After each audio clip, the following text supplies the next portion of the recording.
दिन है, मतगणना शुरू हो चुकी है।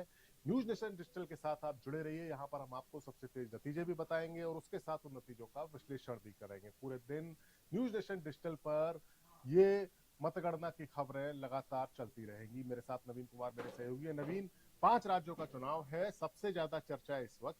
वैसे तो बड़े बड़े राज्य हैं, असम भी है, बंगाल भी है, तमिलनाडु है, पौंडीचेरी है, लेकिन सबसे ज्यादा केरल भी है, लेकिन सबसे ज्यादा चर्चा इस वक्त बंगाल की है। तो अपना डिस्कशन हम बंगाल के साथ शुरू करेंगे और बंगाल के बारे में ही यहाँ पर अपडेट देंगे। बंगाल में बहुत बड़ी बैटल इस वक्त लड़ी जा रही है। 3 बार से ममता बनर्जी वहां पर सत्ता में है, लेकिन इस बार बीजेपी उनकी सत्ता को उखाड़ फेंकने के लिए बीजेपी ने बड़ा जबरदस्त प्रयास किया है। क्या वो प्रयास कामयाब होंगे, ये अब से कुछ देर में ही पता चल जाएगा जब ईवीएम खुलेंगी। क्या लगता है नवीन? देखिए, पश्चिम बंगाल की राजनीति जो है वो हमेशा से लंबे समय तक चलने वाले नेताओं की रही है। आप देखेंगे कि ज्योति बसु जो है वो खुद 23 साल तक मुख्यमंत्री, उसके बाद 10 साल तक उन्होंने बुद्धदेव भट्टाचार्य को कमान दी। तो 33 साल या 34 साल के करीब राज जो है वो सीपीएम का वहां पर रहा है। उसके बाद जब ममता बनर्जी आई, वो भी एक आंदोलन से जो है निकल करके राजनीति में एक बड़ा नाम उन्होंने बनाया, अपनी एक पार्टी अलग बनाई। हालांकि कांग्रेस के अंदर वो रही, तब भी उन्होंने वहां पर जमीन तैयार की कांग्रेस की। और अब जो है 15 साल से वो सत्ता में है, तो उनके लिए एक बड़ी चुनौती है कि वो किस तरह से अपनी सत्ता को जो है बरकरार लेकिन रखती लेकिन है। नवीन, क्या ये बार बीजेपी के लिए ये बेस्ट चांस है क्या इस बार? आपको क्या लगता है, जिस तरीके से बीजेपी ने प्रचार किया और जिस तरीके से माहौल बना, एग्जिट पोल भी कह रहे हैं, हालांकि कुछ एक एग्जिट पोल जो कंपनी थी उसने एग्जिट पोल डाला नहीं, लेकिन बाकी सारे एग्जिट पोल है वो सब यही कह रहे हैं कि बीजेपी इस बार उस चुनौती से पार पा जाएगी। क्या आपको लगता है? देखिए, बीजेपी के लिए जो है ये बड़ा टास्क है। इस बार नहीं तो फिर उनके लिए थोड़ी मुश्किल होगी, क्योंकि बीजेपी, आप देखेंगे 2019 के लोकसभा चुनाव में बीजेपी ने बहुत बेहतरीन प्रदर्शन किया था। उसके बाद उन्हें उम्मीद थी कि 21 के चुनाव के अंदर वो जो है सत्ता के अंदर वहां आएंगे। लेकिन पिछली बार के जो आंकड़े थे वो बिल्कुल विपरीत थे। बीजेपी की महत्वाकांक्षाओं के जो है 200 से ज्यादा सीटें जो है टीएमसी ले गई, 77 सीटों पर बीजेपी सिमट करके रह गई।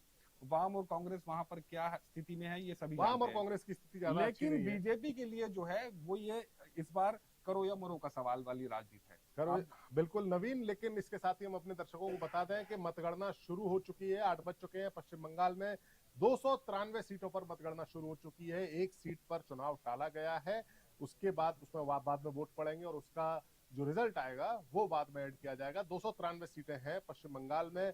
यहाँ पर मतगणना शुरू हो चुकी है, थोड़ी देर में रुझान आने भी शुरू हो जाएंगे। जैसा नवीन आपको बता रहे थे, पश्चिम बंगाल की राजनीति कुछ ऐसी है कि एक लीडर पर अगर वहां की जनता ने भरोसा कर लिया तो फिर उस भरोसे को कई सालों तक कायम रखा जाता है। चाहे लेफ्ट की सरकार रही हो, शुरुआत में आजादी के बाद कांग्रेस की सरकारें रही और उसके बाद 3 टर्म यहाँ पर ममता बनर्जी की टीएमसी की सरकार को हो मैंने चुके हैं। सुमित, मैं आपसे मेरी एक बार राजनीतिक चर्चा के दौरान मैंने आपको बताया था कि जो है 60 वर्ष यहाँ पर करीब जो है वो 4 मुख्यमंत्री रहे हैं।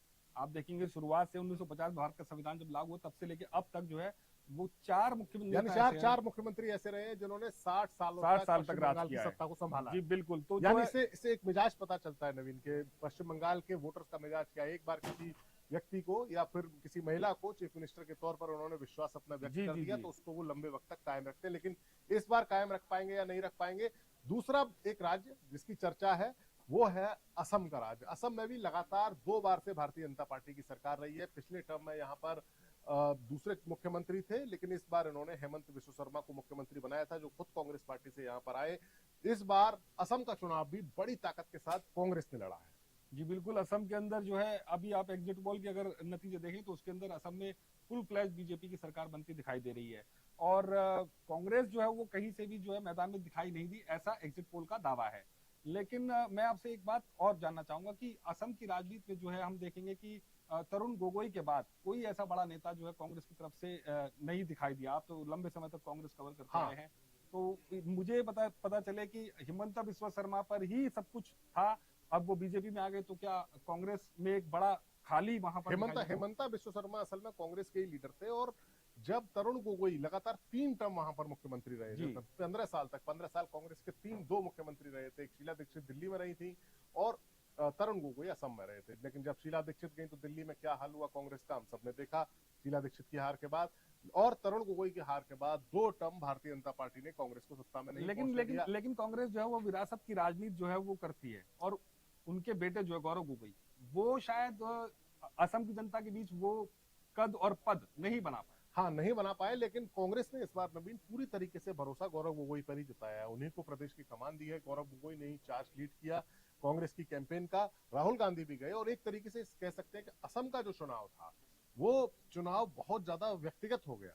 उतना व्यक्तिगत चुनाव बंगाल का चुनाव नहीं हुआ या बाकी विधानसभा जिनके बारे में चर्चा करेंगे उनका नहीं हुआ, लेकिन असम का चुनाव बहुत ज्यादा व्यक्तिगत हो गया। बहुत ज्यादा हमले हिमंता विश्व शर्मा पर हुए, उनके परिवार पर हुए, हम सभी ने देखा। उसके बाद हिमंता विश्व शर्मा ने भी हमले किए, कांग्रेस के लीडर्स पर व्यक्तिगत हमले हुए। क्या इन हमलों का, क्या ये जो बयान दिए गए थे असम के चुनाव के दौरान, उनका असर मतदाताओं पर पड़ा है, ये भी कुछ ही देर में स्पष्ट हो जाएगा, क्योंकि मतगणना असम में भी शुरू हो चुकी मैं है। असम की राजनीति को जो है वो कहीं ना कहीं हरियाणा की राजनीति से लेकर के देखूं कि हरियाणा में भी कांग्रेस ने एक नेता पर बड़ा ज्यादा भरोसा किया और उसका जो है नतीजा ये रहा कि बीजेपी ने जो एंटी जाट जो जातियां थी उनको कंसोलिडेट किया और चुनावी जो है समर में जीत हासिल की। यही गोगोई के साथ भी यहाँ पर भी ऐसा है कि एक फेस और एक नेता एक विरासत के अगेंस्ट जो है वो बीजेपी ने कंसोलिडेशन किया है। और इसी के साथ नवीन रुझान आने शुरू हो चुके हैं। जो रुझान हमें सामने आ रहे हैं वो रुझान थोड़ा सा बता देते हैं। असम का माफ कीजिएगा, बंगाल का रुझान सबसे पहले बताते हैं। बंगाल से जो रुझान सामने आ रहे हैं वो रुझान ये बताते हैं कि शुरुआत में कुछ सीटों पर, 4-5 सीटों पर टीएमसी आगे चल रही है, 4 सीटों पर बीजेपी आगे चल रही है। कांग्रेस या बाकी लेफ्ट या बाकी दल वो अभी आगे, उनका कोई आंकड़ा नहीं आ पाया है। इससे पता चल रहा है, जो बात हम कर रहे थे कि असम, माफ कीजिएगा, बंगाल में जो मुख्य टक्कर है वो कांग्रेस, वो माफ कीजिएगा टीएमसी और बीजेपी के बीच में। तीसरा बड़ा राज्य नवीन यहाँ पर है तमिलनाडु। तमिलनाडु की राजनीति हम नॉर्थ इंडिया में रहने वाले लोग थोड़ा सा समझने में थोड़ा चूक भी कर जाते हैं। थोड़ा सा राजनीति सुदूर दक्षिण की वो राजनीति है, लेकिन तमिलनाडु की राजनीति बड़ी दिलचस्प हो गई है। ये चुनाव हो रहा है जिसमें ना तो जयललिता है ना ही करुणानिधि है, उनके बाद का चुनाव है। तमिलनाडु की राजनीति इन्हीं दो लीडर्स के इर्द गिर्द घूमती थी, लेकिन इसके बाद दोनों की मृत्यु हुई, दोनों के निधन के बाद अब राजनीति आगे बढ़ी है। एम.के. स्टालिन जो करुणानिधि के पुत्र हैं वो पिछले 5 साल से सत्ता में है। एआईएडीएमके उनको चुनौती देने की कोशिश कर रही है, लेकिन एक नए एक्टर यहाँ पर नवीन है, टीवी के पार्टी। जी वो पार्टी विजय चुनौती देने की कोशिश कर रहे हैं। कुछ 1-2 सर्वे ऐसे आए थे जिन्होंने बताया था कि विजय की पार्टी अभूतपूर्व तरीके से प्रदर्शन कर सकती है, ठीक वैसा ही प्रदर्शन जैसा दिल्ली के चुनाव में 2013 में अरविंद केजरीवाल ने किया था। क्या विजय की पार्टी इस बार जो स्टेब्लिश्ड लीडरशिप है, स्टेब्लिश्ड पार्टीज है, डीएमके या एआईएडीएमके, उनको चुनौती देगी? ये भी इन रुझानों में पता चलेगा।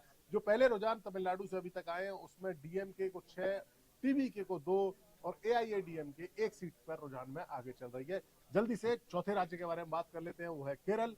केरल की राजनीति बहुत ज्यादा दिलचस्प हो गई है, क्योंकि केरल की राजनीति के बारे में बताया जाता था कि वहां का मतदाता इतना जागरूक है कि वो एक बार एक गठबंधन को मौका देता है, दूसरी बार दूसरे गठबंधन को मौका देता है। यूडीएफ जिसकी लीडरशिप कांग्रेस के हाथ में है, एलडीएफ जिसकी लीडरशिप लेफ्ट पार्टी करती है, लेकिन पिछले दो चुनाव में एलडीएफ जीता। एलडीएफ ने सत्ता में वापसी की। लगातार 10 साल से लेफ्ट पार्टीज की वहां पर सत्ता है। नवीन, क्या इस बार कांग्रेस पार्टी उसको तोड़ पाएगी? देखिए 10 साल की जो एंटी इनकम्बेंसी है उसका कहीं ना कहीं फायदा कांग्रेस पार्टी को वहां पर मिलता दिखाई दे रहा है। एग्जिट पोल के मुताबिक वहां कांग्रेस पार्टी की सरकार बनती दिखाई दे रही है। यूडीएफ जो है, यूनाइटेड डेमोक्रेटिक फ्रंट, जिसके अंदर जो है मुस्लिम लीग, इंडियन मुस्लिम लीग, कांग्रेस और लेफ्ट से टूटे हुए कई धड़े, जो कि आरएसपी से भी एक अलग धड़ा बना, लेफ्ट से भी कई अलग धड़े बने, उनके छोटे छोटे जो है संगठन उसके साथ मिले हुए हैं।